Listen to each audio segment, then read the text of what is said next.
Hello everyone, good morning, or whatever time you're joining me.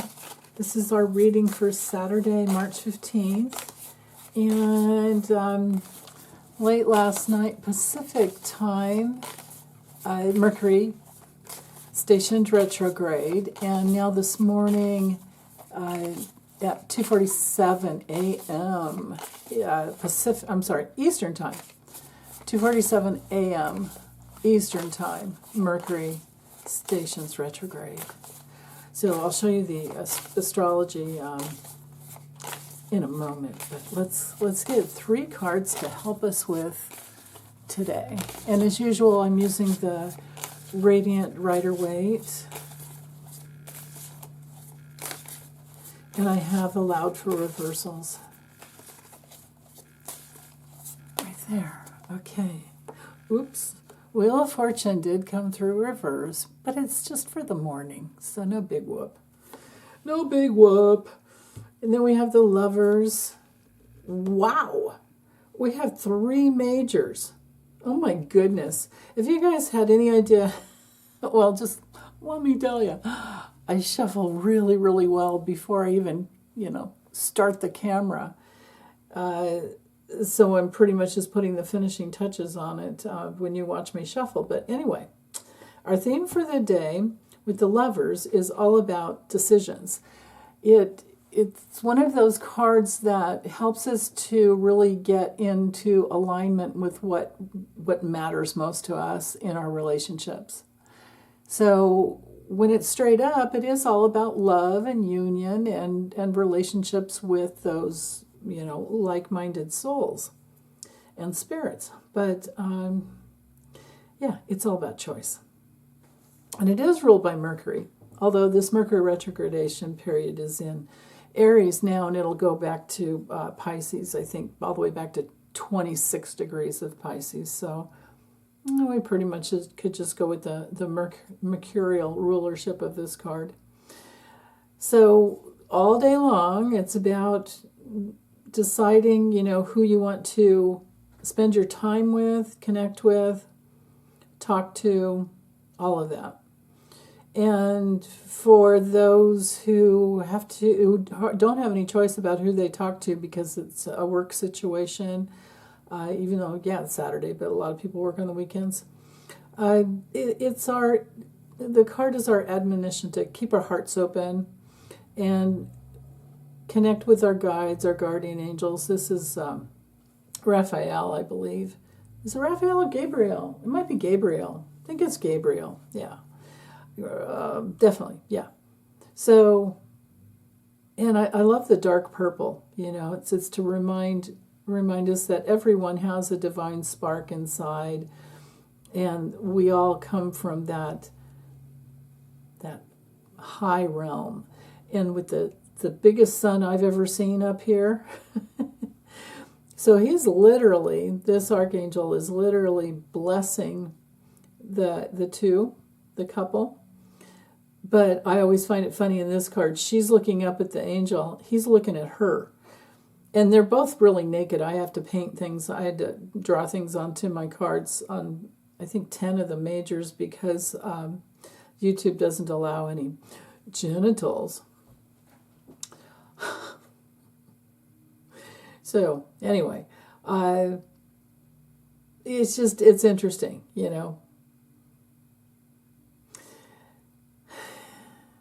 There's so much more I could say, but I won't, just because I don't want to get into the masculine versus feminine issue, and I don't want to get into the Bible with the snake next to the woman, and there's a lot there that I don't like. Let's see, hold on, let's do it this way. For the purposes of just making me feel better, how's about that one? This is one from the Light Seers Tarot that I actually do prefer. Okay, now I feel better. So, Wheel of Fortune. The Wheel of Fortune in that deck is pretty darn good too. Let's see. I'll bust them all out, being that they're majors, right? Might as well. Why not? There's our Wheel of Fortune. Here's our temperance card. Okay, so I'll do it this way for a minute, and then I'll put these over and talk about that for a second, just to look at the different artwork. But anyway, so the clouds symbolize the confusion when you're making a choice with this card, so it's not as straightforward as the Lovers in the in the Light Seers Tarot, which is actually, in case that you're new to this deck, this is what it's called. It's by Chris Ann.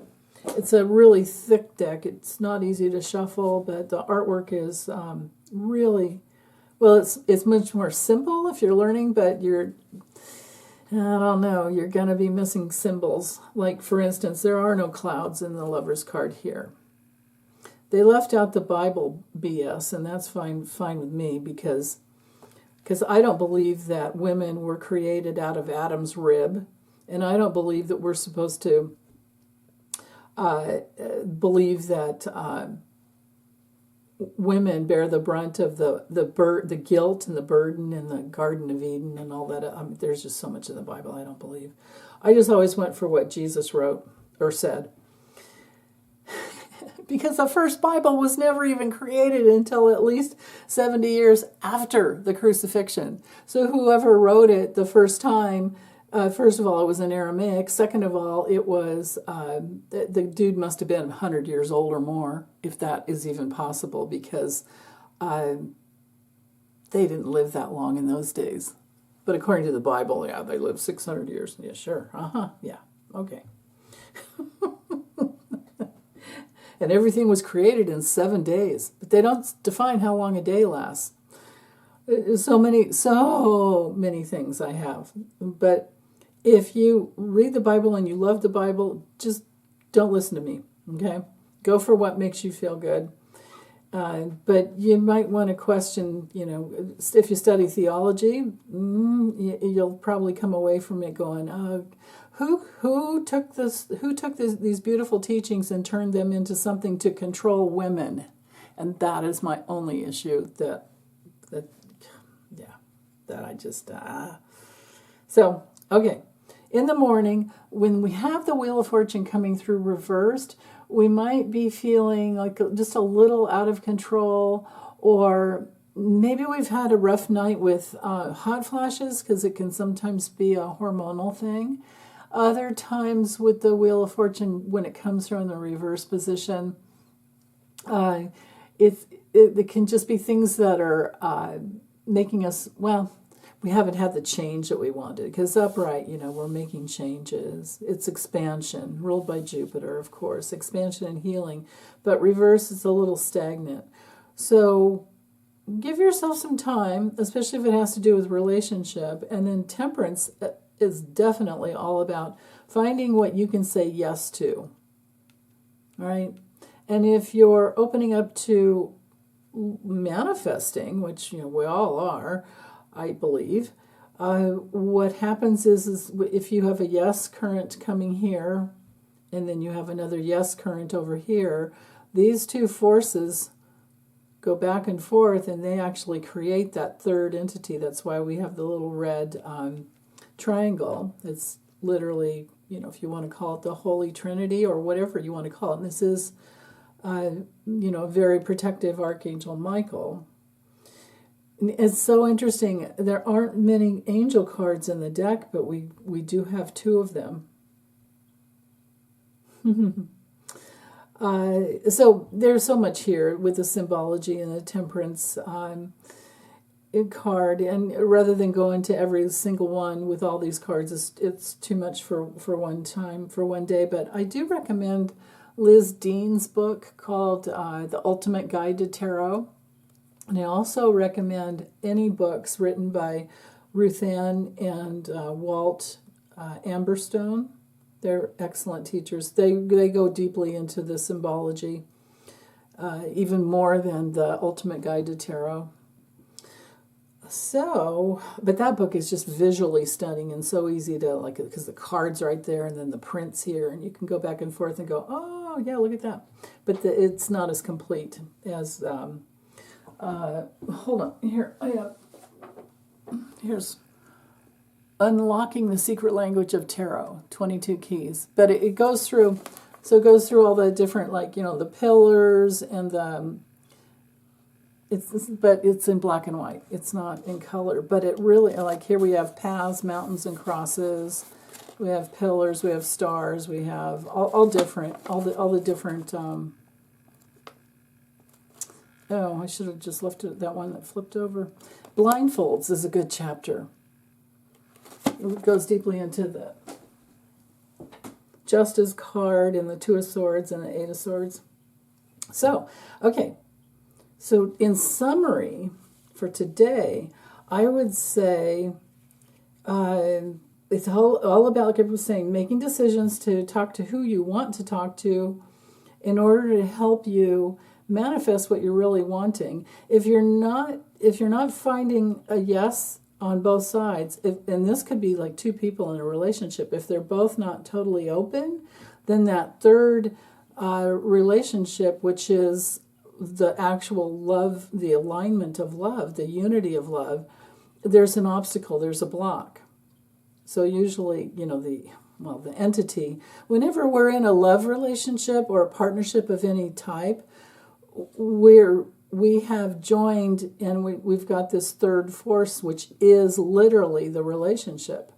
But with the Wheel of Fortune reversed, it makes me wonder if there's just some obstacle to loving relationships, and that this is what you need to work with, is if there's an obstacle between the yes current here and the yes current here, because that blocks the path that you want to be on.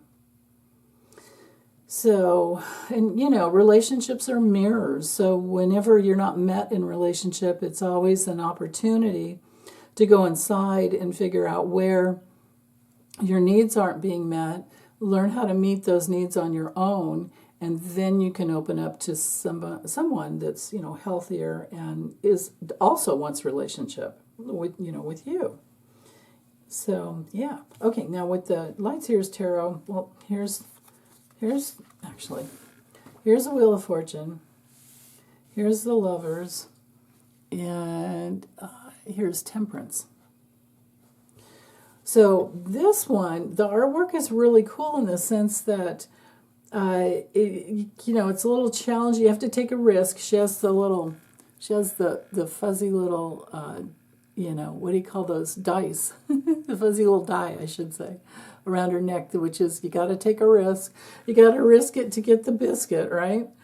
And yeah, it's ruled by Jupiter. But what's interesting here is to remember, like this card, the Wheel of Fortune is our card for making choices. To remember that you choose your destiny with every decision that you make. And then, of course, with relationships, it's easy to think back and go, oh, yeah, what was that relationship all about? Was I working out something with my dad or my mom or an old boyfriend or past life? It's usually all three. Boyfriend, girlfriend, whatever. So, but anyway, back to this artwork, I do appreciate the way, she's having to balance. And she's open to the universe, and she's willing to take the risk, but it's, it's so easy to fall off and be over here, and then if you're over here, then dang, suddenly you're way over here, and then you're gone, you're at the bottom. But then it always keeps going, and you get another chance. So it's always about opportunity. But because it came through reverse this morning, it would be feeling. Now, don't take this on if this isn't your reality at all. Sometimes the readings are just a lesson as to the card meanings and doesn't have anything to do with you. But when the Wheel of Fortune comes through reversed, usually it is about feeling stagnant and not making the changes that you want.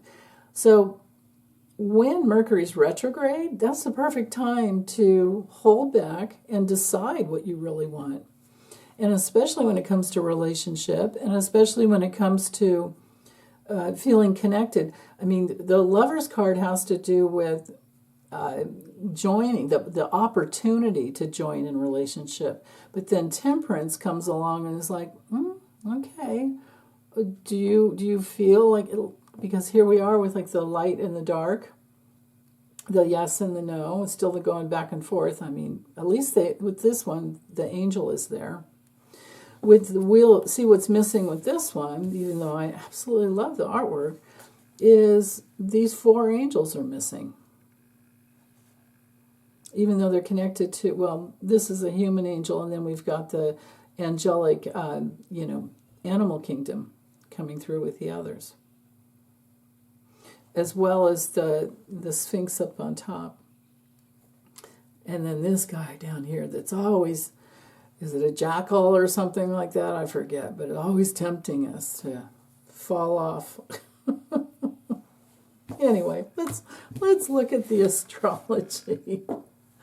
Okay, here we go. Okay, so for today, this one I set for 5 a.m., even though Mercury retrograde, or the Mercury stationed retrograde at 2:47 a.m., I figured, who cares, right? So the moon is at 8 degrees of Libra, 8.5 actually. So within the next hour, the moon will be at that phase out of that phase of developing a foundation. So unless you get up really early, now maybe you'll have dreamtime guidance as to something to do with relationships. And, to have that, to have the Lover's card come through like we had, this is, all about relationships, right? Now, that 0 to 9 degrees of Libra is, like I said, developing a foundation of some type. And the type it would be social relationships, love relationships, partnerships of any type, or just crossing the bridge to, connect with another person. And with the double trine up to Pluto, it could be very well very stimulating mentally. It could be just a lot of energy of gathering facts with other like-minded kindred spirits, and it could be online. Or maybe you have a friend that texts you something. Like I just had a really funny text from one of my clients. And then, so there's that. There's no more and, it's just that, to name that. And then with the moon in conjunct Ceres over here, and also this would have been there no matter how early you get up in the morning, it would be building and then exact. I would say about 4 a.m. Pacific, actually, because we're about 1.5 degrees, no, 1 degree apart here. So the inconjunct brings in this kind of, the feeling of like something's off, and I don't know what it is. And if you don't stop and address it or think about it, then you're going to have to make an adjustment later. And because it's in Libra, I would think it has to do with relationship or something somebody said or did in relationship, of course. And it may be triggering a place where you just don't feel nurtured and safe. It could be things that are coming out on the news. But you know what? There's been a lot of good news lately. I watch Rachel Maddow. Usually I watch her in the morning, so I don't take in that kind of stuff at night. But I've been excited to watch her at night lately because she's had so much good news about all these protests. And then last night, man, was that, well, actually, Thursday night. I'm doing this reading on Friday. So it's Thursday night. Tons of good news came out at the very end of the evening, which was about these 3 major judges that have demanded, well, they ruled, they made their rulings that Trump has to reinstate, rehire, get all these federal workers back that they fired previously. So that is phenomenal. Now, it may be appealed. Trump may appeal it, but meanwhile, these guys get to go back to work, and it may wind up going to SCOTUS at some point. But I'm feeling like it's going to be these judges that hold Trump accountable, and Musk, mostly Musk too, because Trump is just doing Elon's doing what Trump wants. They're both just equally guilty. So enough with the victimizing all these people who have been public servants and have worked really hard for years and years and years. And I think things are going to be looking up for them, especially with Mercury. Mercury's retrograde here at 9 degrees. It's connecting with Venus. Venus definitely rules our money. And with both of these planets in Aries, and Mercury will end up going all the way back and connecting with the North Node before it goes direct again. So we're going to be going back over all that territory, everything that happened February 28th up to today, March 15th. We're going to revisit all of that territory, and things can be changed, reworked, revisited, and renewed. Fixed, definitely fixed. Notice how many updates that we get during Mercury retrograde for like our phones. Notice how many like bug patches, whatever, we get on our phones and computers during Mercury retrograde. It's pretty interesting. So, okay, now, but of course it happens like, three to four times a year for 3.5 weeks or so. 23 days. I think. Is it 23 days? I'm pretty sure it's 23 days. Yeah. So, so the other piece that's important here, I think, is this aspect of the architect. Now, we've had this, but it's including more and more as we go. So we have Saturn, Sun, so there's a tight connection here, which has to do with things being very serious and coming, full circle, creating endings and new beginnings. We've got the wall of the government here. We've got the threat of the government shutdown. I won't know until, but then again, too, it's probably it's not a good idea to not the Dems just have to really stand up and grow a spine, because shutting it down is painful. But if they're signing up, if they don't hold firm, and they take on this continuing resolution the way it's written, then that means Musk wins a bunch of policy that Trump is trying to get through, and these executive orders, they will go through. They will become law for some period of time. So it's like the lesser of two evils, and I don't know. I won't know until later today what happens with that. But looking at the astrology, the moon is the public, Libra's the choice, the inconjunct is connected to Ceres. Ceres can bring in grief and separation. So I don't think it's going to go well. And either way, it's going to be painful, but which one sets precedent for the future that is worse than the other? It's just always so hard. Anyway, this aspect of the architect is something that's really important, because it's the hinge point down here is on Uranus. Uranus is about change, and it is literally the change agent, and it can be very revolutionary in a way that it forms new possibilities that previously weren't there. And now that the sun is exactly sextile Uranus. And Saturn is coming into an exact, I mean, it's only 2 degrees away right now. Actually, at 1.5 degrees. So it's tight. We have this really tight orb. Now, the sextiles are always opportunities, but you have to work to make things come together.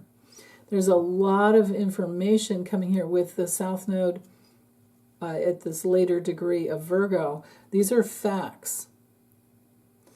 These are facts that are coming out big, in a big way, I should say, and they're shocking. More and more people are waking up and going, "Oh crap, tariffs are actually bad.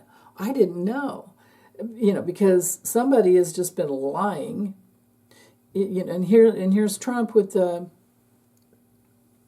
right on the day of the eclipse happening. He's having a meeting with Mark Rutte in the White House, and Mark Rutte's pretty much just kissing his ass, and then he talks for maybe 90 seconds, and then Trump just takes over. He takes over and he lies, and he puts all this crap out there about Canada, acting like we're going to take over Canada. Like, what? I mean, so he's just nuts and he's lying. But if you're part of a cult, with the dark side of Pisces, you might believe this idiot and go running with whatever he's saying and thinking that this is the way to go. And like, hoorah, yeah, all of that. But later on, there's going to be a price to pay for that, because Mars is heading towards the opposition to Pluto, which we already had. Remember, Mars went retrograde for months, started way back in September. And now that it's station direct and going forward, it's going back over everything else from way before the election, right? So we've been in this like pre-shadow phase of Mars retrograde.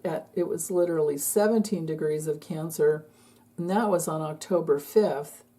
Then the retrogradation, the stationing retrograde, began December 6th and went all the way back to, Mars was actually way over here when that happened. Mars, first it starts at one end. It's a 3-phase, every retrogradation is a 3-phase process. So, the planet's doing its thing, it's moving forward, and then it's covering certain territory.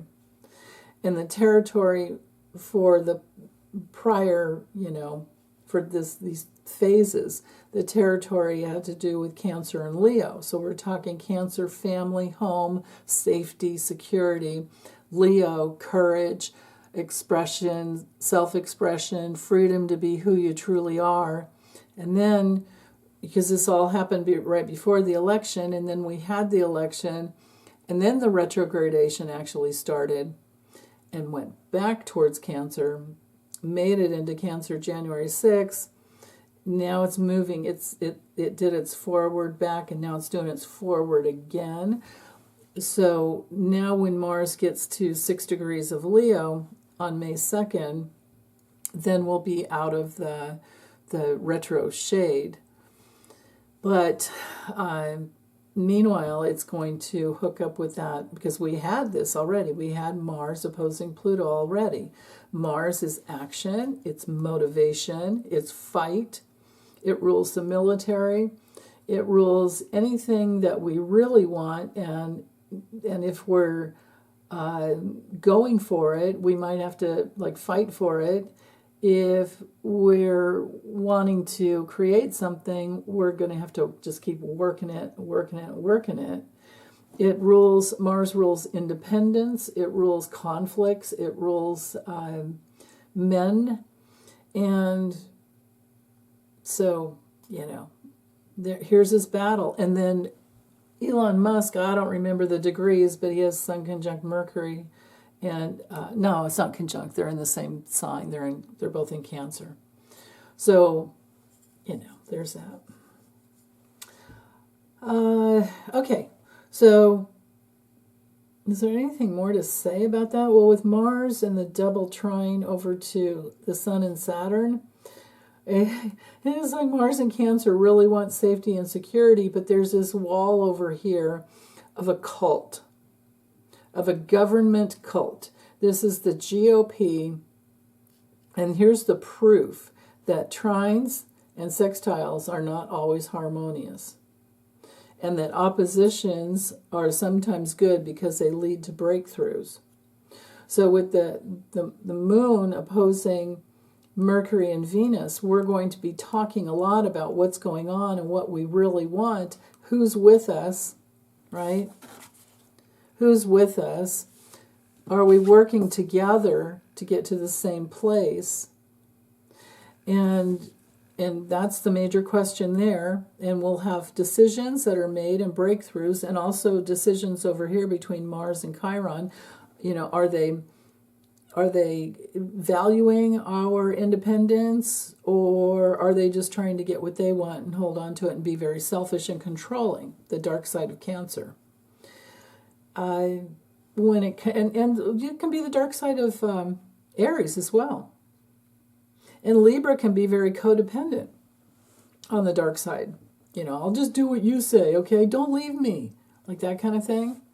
Or if there's some Aquarius energy involved, which today there is, because, you know, we've got the double trine up to Pluto and Aquarius, this can be literally like ghosting. It's like the dark side of Aquarius is the big fuck you of withdrawal, like I'm not talking to you anymore kind of thing. And if the Libra person doesn't have the wherewithal to say, hey, what happened? Where'd you go? Or what's going on? Or at least try. And they both just go their own ways because they're both air signs, and air signs are prone to withdrawal, first of all. But that's where the healthy side of Gemini comes in, because Gemini is very curious and would at least want to know, hey, why'd you ghost me? Or at least call them out, right? But often there's a lot going on. The three ways that people in relationships manipulate each other is through aggression, submission, and withdrawal. So they'll forcefully come after you with aggression. And there's also passive aggression, too. That's still manipulation. Or they will submit and just to stay in the relationship, but they're giving to get, and that doesn't feel good. It's not honest, right? Because we all want honesty. And then, of course, withdrawal, like I just covered. So those are all forms of manipulation. So, okay, I think that's it for today. And I could say tons more, but then the video will just get way too long. So, okay, that's it. Take good care. Bye.